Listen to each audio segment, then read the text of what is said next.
Oh, hello. Keywords are an integral part of the Magic the Gathering rules system. At their best, they simplify the most intricate card game ever designed so that players can easily pick up and learn new cards set after set after set, after set after set after set after set after set. At their worst, well, Magic the Gathering players have to live with them until they finally, mercifully, rotate out of standard and out of our collective memories, though of course, even some of the worst mechanics linger on in formats like Modern and Commander. But what about the worst of the worst? Mechanics so bad that you don't see them in Modern, you don't see them even in Commander, you probably don't remember them, and Wizards of the Coast designers never ever, not even once, used them again. Presented here are the top 5 worst of the worst mechanics, and we have a very specific criteria for determining not the worst mechanics, but the worst of the worst, and it's exactly what I just said. We are looking only at mechanics that were only used once and never, ever, ever, ever were used again. Ever. That's how bad they were, not even a pity reuse in a supplemental Commander product. These were used, discarded, and in most cases, completely forgotten. And for good reason. They're the worst of the worst. And no, before you ask, banding is not on this list. Stop asking about banding. We get it. Banding was terrible. It was evergreen for some weird reason, but no, we're not talking about banding. In fact, I would argue that what we're about to talk about are mechanics even worse than banding. Is that possible? Let's find out. But first, has this ever happened to you? You work hard all day, earning enough money to pay for the essentials like Magic cards, and maybe have a little left over for your hobbies like paying the rent. After work, you spend an hour or more at the grocery store, navigating around people, backtracking to find an ingredient that's nowhere near where it should be, and waiting in line to check out, only to come home and realize that you're just too tired to cook anything. So you order takeout, but it takes another hour for it to arrive, by which time you should be going to bed. There's got to be a better way. But what? Oh, hello, Fresh. HelloFresh is a meal service that delivers fresh ingredients and easy recipes right to your door. They offer a wide selection of meals that are ready faster and cost less than ordering takeout. Plus, with meal plans like veggie, fit, and wholesome, pescatarian, and more, HelloFresh has options tailored to suit your personal dietary needs. HelloFresh won't let you get bored with your meals either. If you've ever tried meal prepping, you know what it's like to spend hours on Sunday cooking, to then get sick of eating the same thing all week long. HelloFresh offers a menu of 40 different recipes and over 100 add-on items to choose from each week, so you can mix and match to your heart's content. And they don't just have dinner options either. Oh no! From easy time-saving breakfasts and family dinners to kid-approved lunches and snacks, HelloFresh has what it takes to keep everyone, including you, happy and satisfied. So why not take this opportunity to lighten your meal's mental load? Let HelloFresh take those worries off your plate and put something delicious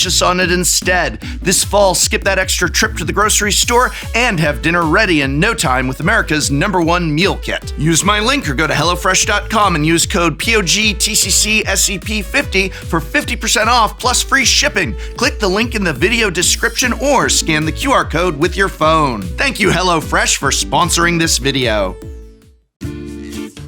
This video does not contain an honorable mention, but it does have a dishonorable one, a mechanic so bad that Wizards of the Coast errated it out of existence, and therefore out of contention for a spot in the actual rankings. Behold, Landhome, the Wario to Landwalk's Mario. You know, like the evil twin?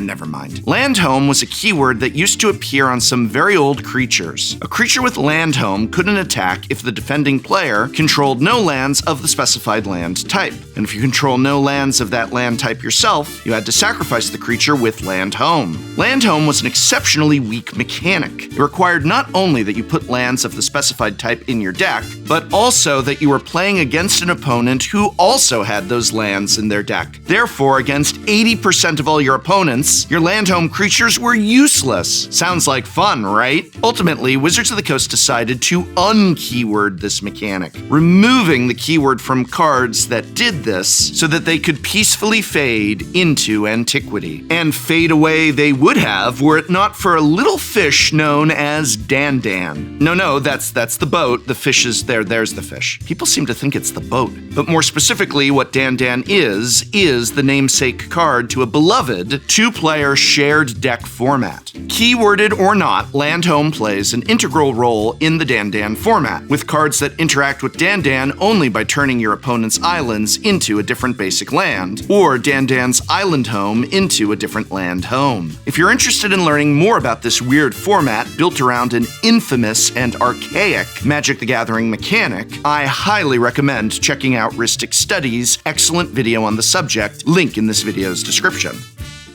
But because the keyword is no longer a keyword, and because the most famous instance of the keyword eventually gained its own sort of cult following, Landhome doesn't quite count toward this list of top 5 worst of the worst Magic the Gathering mechanics ever designed.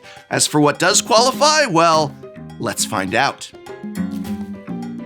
All right. I'll tribute 2 monsters to normal summon Blue Eyes White Dragon, the legendary powerful engine of destruction itself. Oh, wait a second, that's the wrong game. What did Team APS write this script? Why is tribute on the list?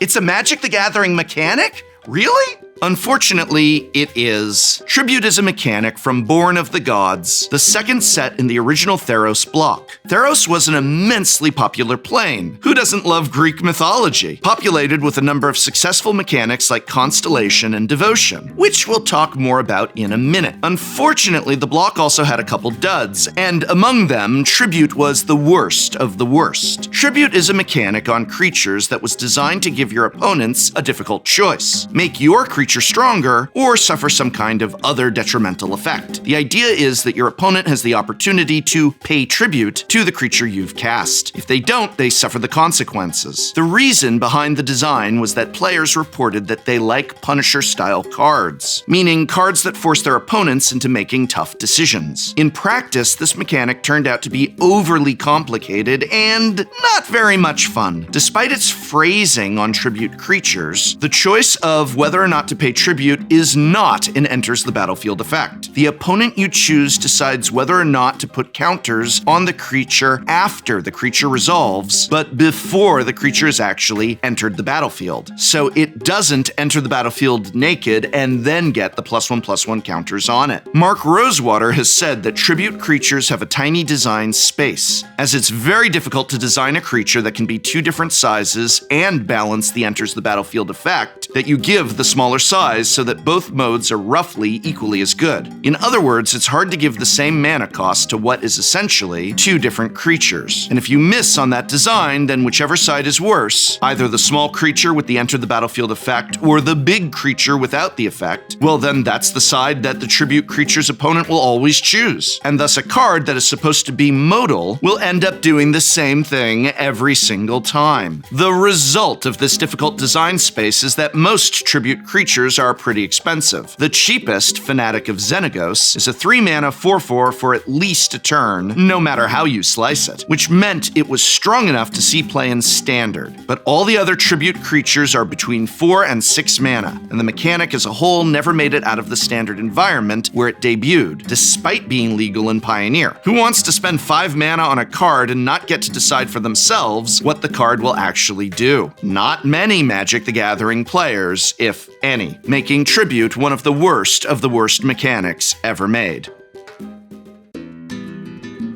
Many Magic the Gathering players love the Devotion mechanic. Monocolor themes are rare in Magic card design, mostly because they're difficult to pull off in a way that players find exciting. But part of the appeal of Magic is feeling drawn to a particular color and building a sort of identity around that color. It's therefore no wonder that Wizards of the Coast brought Devotion back when they returned to Theros in 2019. But what if I told you that about 5 years before Theros, there was a mechanic that was like Devotion, except weirder, way less intuitive, and much, much, much worse?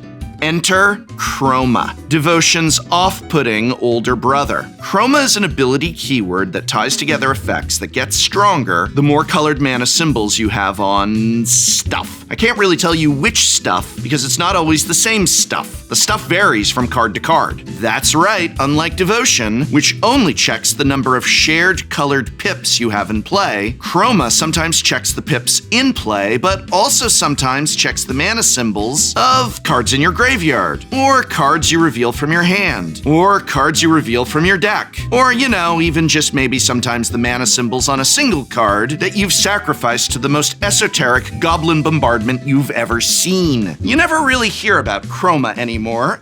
Understandably, mostly because none of the cards that had Chroma were very good, and also because it was replaced by its much, much, much more successful successor half a decade later. Ultimately, Chroma is a good lesson in perseverance. The mechanic was bad enough in its first iteration that I wouldn't have blamed Wizards of the Coast had they chosen never to return to the idea of checking colored mana symbols in mana costs as part of a keyword mechanic. But kudos to them for recognizing what did work within a mechanic that, for the most part, didn't work.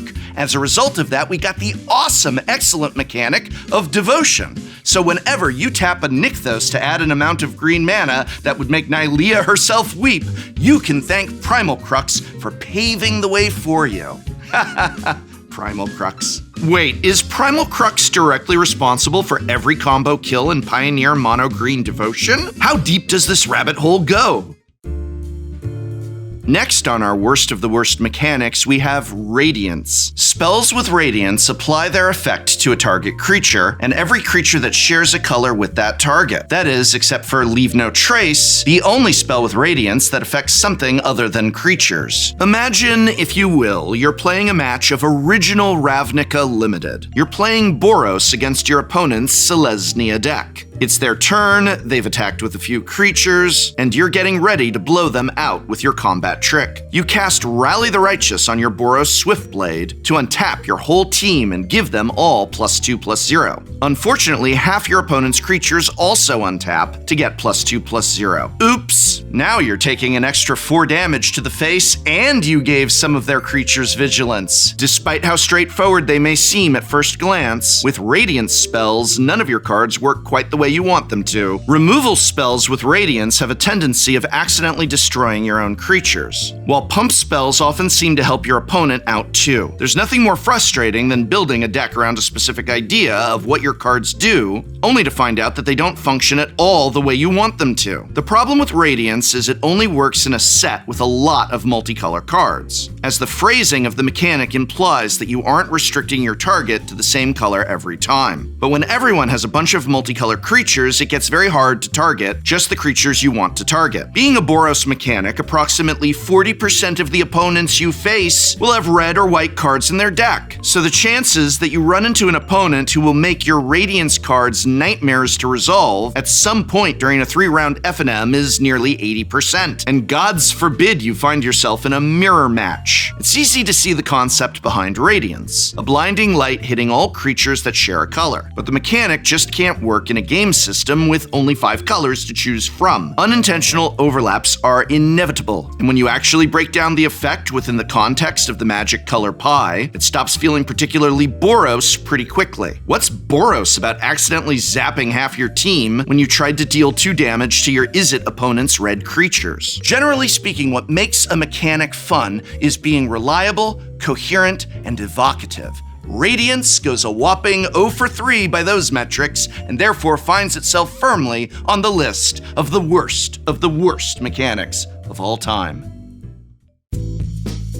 Epic is a keyword on sorceries from Saviors of Kamigawa, the final set in the infamous original Kamigawa block. The reminder text for the mechanic reads, "For the rest of the game, you can't cast spells. At the beginning of each of your upkeeps, copy this spell except for its epic ability. You may choose a new target for the copy." Epic spells needed to be big and splashy in order to justify having the keyword epic, and to make up for being locked out of casting any other spells. But they can't win the game immediately, or there would be no reason for them to get copied every turn. Therefore, you're spending oodles of mana for an effect that wins the game once it's happened enough times, but you'll have to wait around until that time comes. And, of course, you have to hope your opponent can't kill you before it happens. Talk about a narrow design space. Of course, at least the spells they put on Epic are really cool, right? I mean, you can spend 8 mana and you get someone won snakes. Huh? Well, maybe the green one is just a dud. Surely the black one will be better.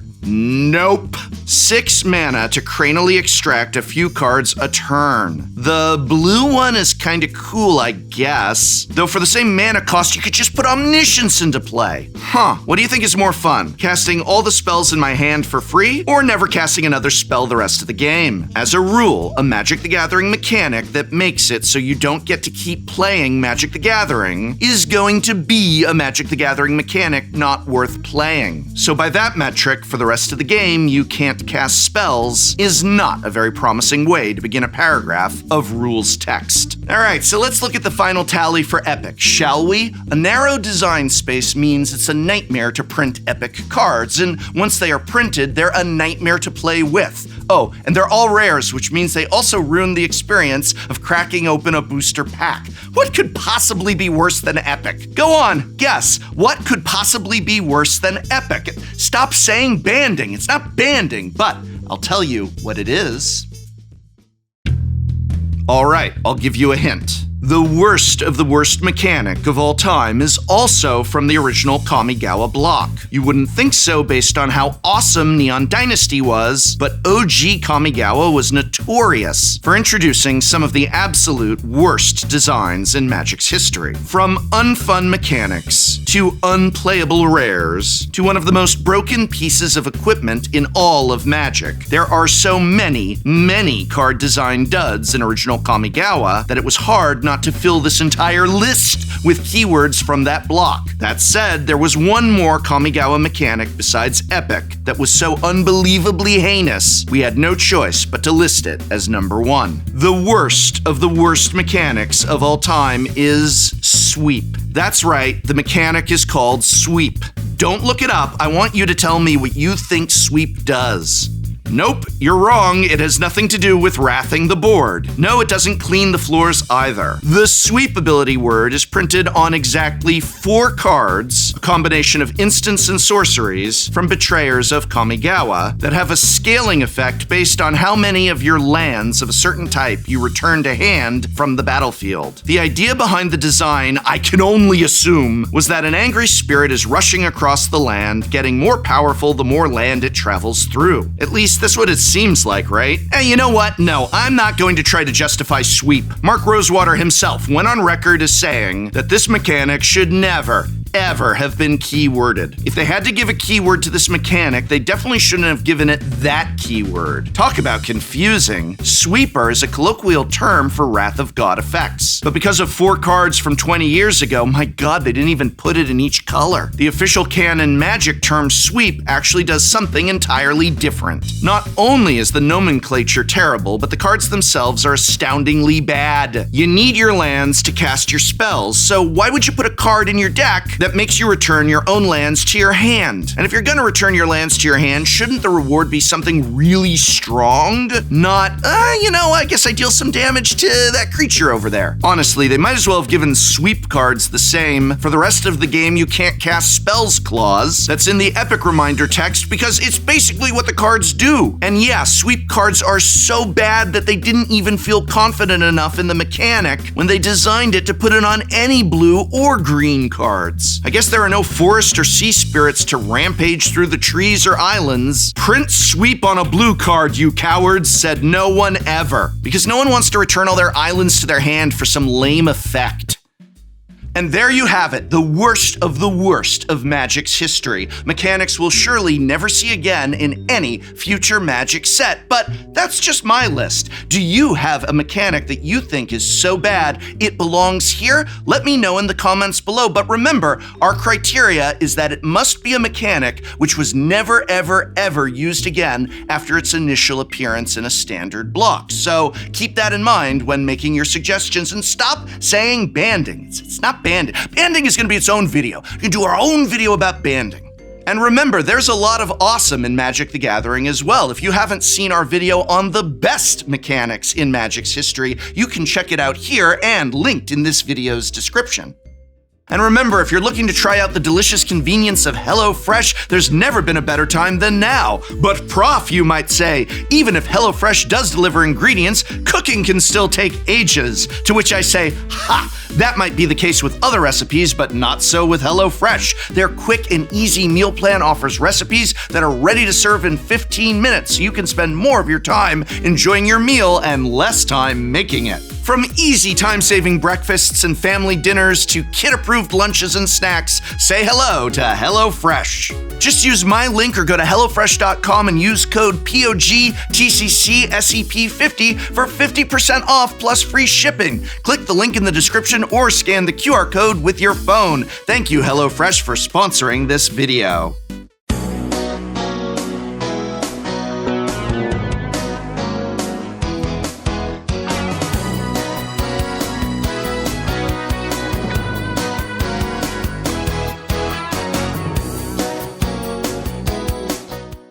Next time on Shuffle Up and Play.